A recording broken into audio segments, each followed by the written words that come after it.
روایت امام طبرانی نے موجم الکبیر میں حضرت ابی ہند کے حوالے سے روایت کو نقل کیا ہے. حضور شاہ فرماتے کہ بے شک موت کا ڈر ہوتا ہے. موت ایک ایسی چیز ہے ہر بندہ ڈرتا ہے. اور جب تم میں سے کسی کو اپنے بھائی کی موت کی خبر ملے کہ فلاں فوت ہو گیا تو اسے کہنا چاہیے انا للہ و انا الیہ راجعون. یہ تعلیم حضور نے دی. اور اس کے بعد حضور علیہ السلام نے فرمایا ہاں اس کے بعد جب یہ تم یہ انا للہ و انا الیہ راجعون کہہ لو تو پھر اس کے لیے دعا کرو.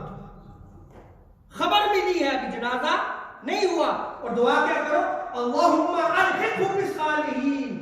اے باری تعالیٰ تو ان کو صالحین کے ساتھ ملا دے.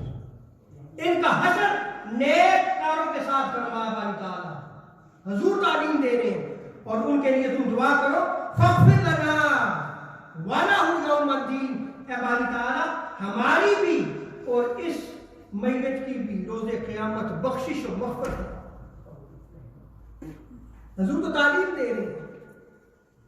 کیا ہمیں اس تعلیم سے تو نہیں ہٹایا جا رہا؟ چوتھی حدیث حضرت عبداللہ ابن عباس رضی اللہ تعالیٰ عنہما اس روایت کو نقل کرتے ہیں.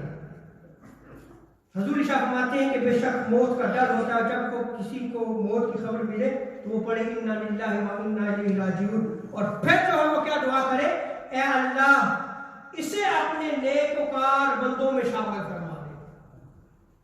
اے اللہ اس کا نام اعمال علیین میں شامل فرما لے.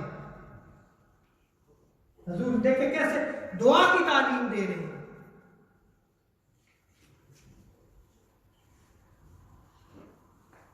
یہ تو تھا. یہ بھی اس روایت کو بھی امام طبرانی نے جو ہے وہ موجم الکبیر میں نقل کیا.